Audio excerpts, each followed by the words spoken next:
Hi guys, it's Debbie from healingfrombpd.org, coming to you from the Healing from BPD YouTube channel. You probably also know me from dbtpath.com. So welcome to this video.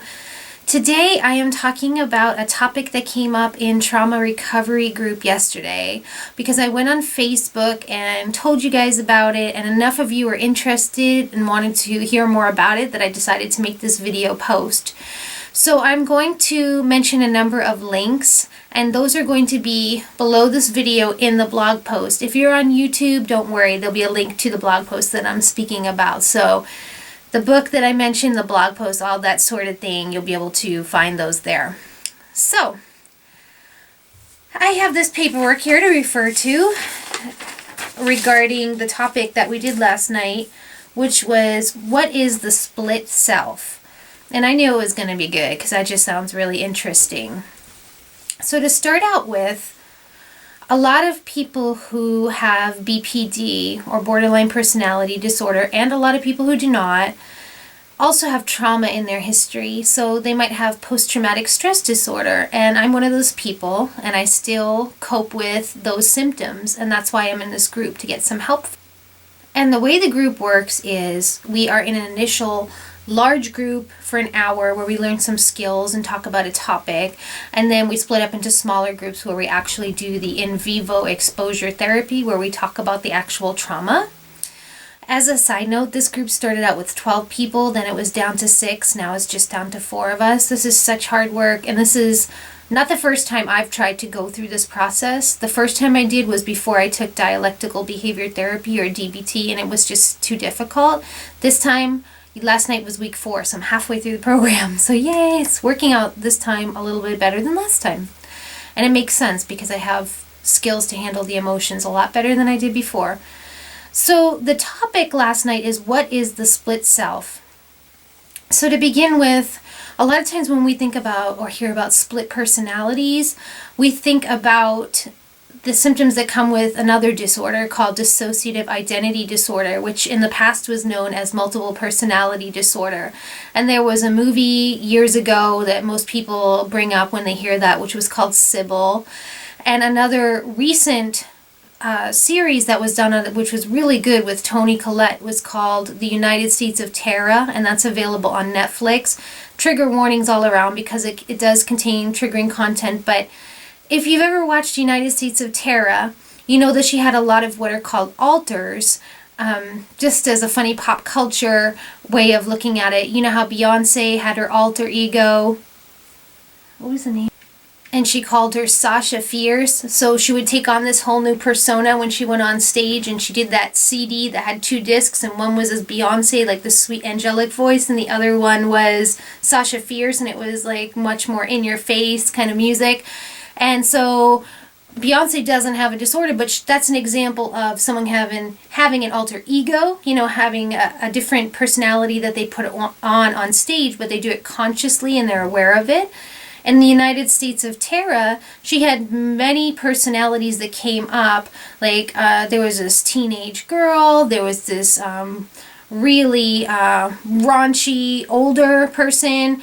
There was a dangerous person, there were all these different personalities, but they weren't parts of Terra. They had their own names, they had their own identities, they had their own ages, all these different things. So they weren't like the split self that was described to me last night for someone who has PTSD that it had not developed into dissociative identity disorder. So for me, as someone who's in recovery from BPD, I can relate to having the split self in the past, and I'm going to tell you how that showed up for me, because I raised my hand in class last night and told this little story, and the doctor said that this was a classic example of the split self in, you know, borderline personality disorder or PTSD. So hopefully it will be helpful. Okay, so I have a number of posts on my blog, which I'll link below, regarding a time where I became aware that there were different instances when I would regress to a younger age and act like a little.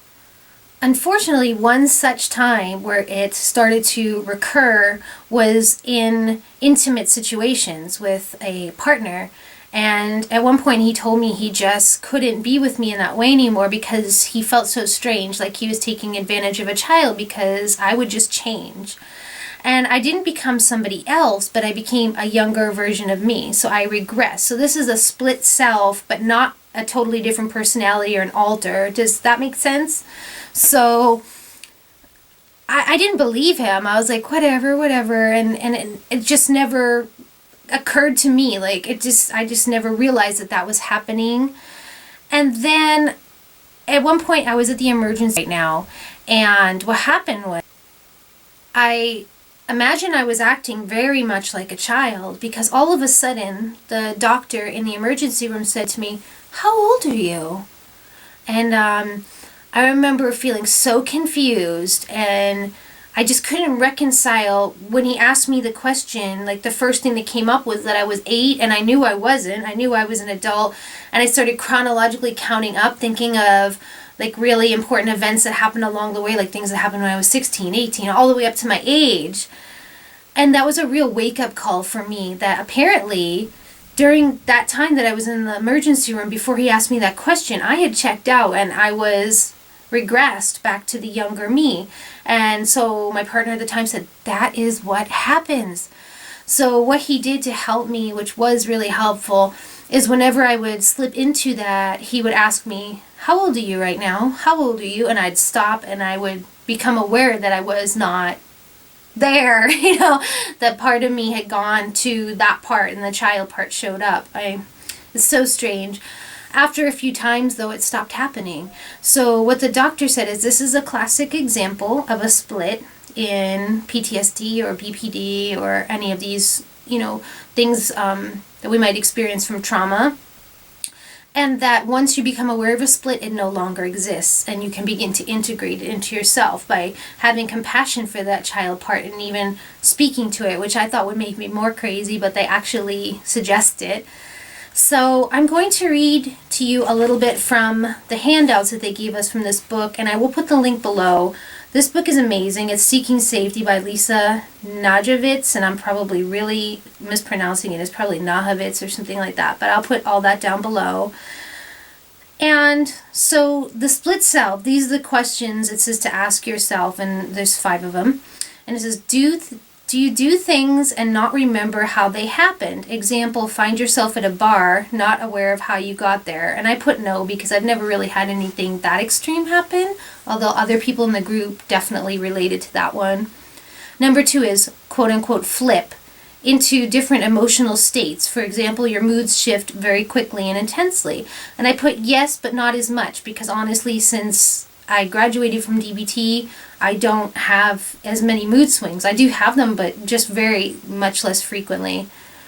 Number 3, have different sides of yourself that feel like separate people, such as the young one, the big one, the weak one, the angry one. And I put yes and not as much because, when I became aware of the child part, when I kept having it brought to my attention, at that time I did have that separate piece of myself, and I don't really experience that anymore, which is kind of cool. Number 4, feel opposite extremes in relationships. For example, feel totally positive towards someone at one time and then totally negative at another time. And I put yes, and that is also considered splitting in borderline personality disorder, but another meaning of the word, and I'll put that blog post down below as well.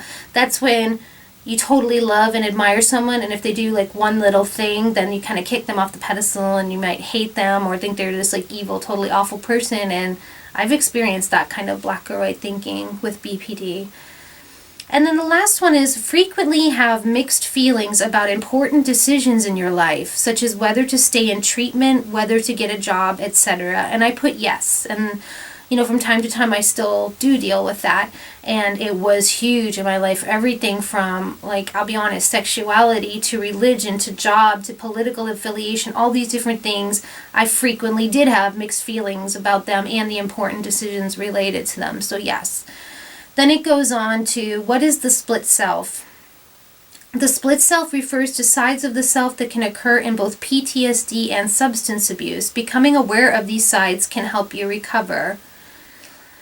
And so for the PTSD example, it said parts of you might feel like a little child who needs protection, a fighter who might bully, a teenager who wants to have fun without worrying about tomorrow, and a healthy one who wants to work hard on recovery.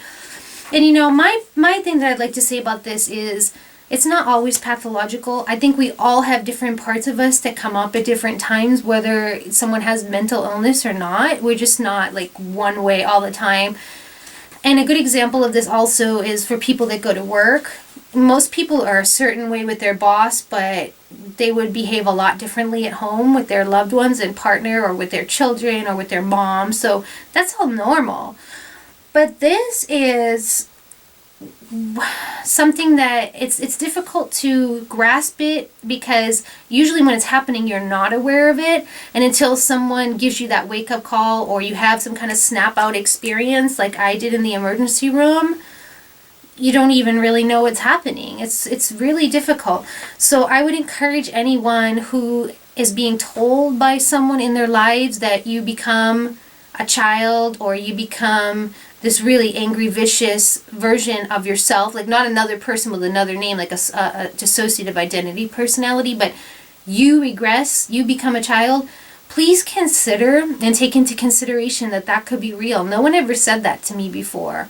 And because I've been through it firsthand, I just want to tell you it is possible. So just keep that little tiny possibility open and tell your therapist about it, or your psychiatrist. Let them know that you are watching something on, you know, Splits, and you are concerned that someone brings this to your attention, and you're wondering if maybe there is a part of you that's not fully integrated so that you can get the help. Maybe you're having that, maybe you're not. But if someone's saying that they observe this in you, please do take it seriously and consider that it's something that you can get help for, because it can be resolved. So that's the part that's not scary, is you can get help and get better. And then it says, splitting happens for a very good reason. Splitting is a psychological defense in which your internal world has different states of consciousness that emerge at different times. Just as the country needs an army for defense, so too the mind needs defenses when it is being attacked by devastating life experiences. Remember, these are all normal and typical in PTSD. They were necessary for your survival. They do not mean you're crazy. Also many, and then it puts in quotes for some reason, normal people have splits to some degree. The issue is how much they have them and how dangerous they are. And by dangerous, they mean like if you have a split where the teenage self shows up at the bar, and then you become aware that you're at the bar and don't know how you got there, and then you could potentially put yourself in at-risk situations that are dangerous. So that's what they mean by that. And it says, if you have splits, it means that you have had a psychological need earlier in your life to reject some part of yourself. And splits can also arise in childhood if your family rejected important parts of you. And it goes on, there's a lot of information. And then it talks about integration in terms of how to work with the different sides. And if you guys are interested, I can do subsequent posts on this and talk about the progress with that. But that's it in a nutshell of what we studied last night on the split self. Again, all the links will be down below if you want to explore some of the things that I mentioned during this video. Also, if you enjoyed studying with me, those of you who want to learn more about DBT, most of you already know that I co-facilitate classes, and I do videos like this and then live sessions with you guys once a week over at dbtpath.com.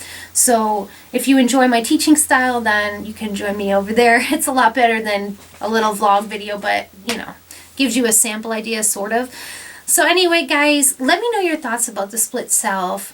How are you feeling after you watch this video? What are your thoughts? And has anyone ever said to you that they've noticed a split?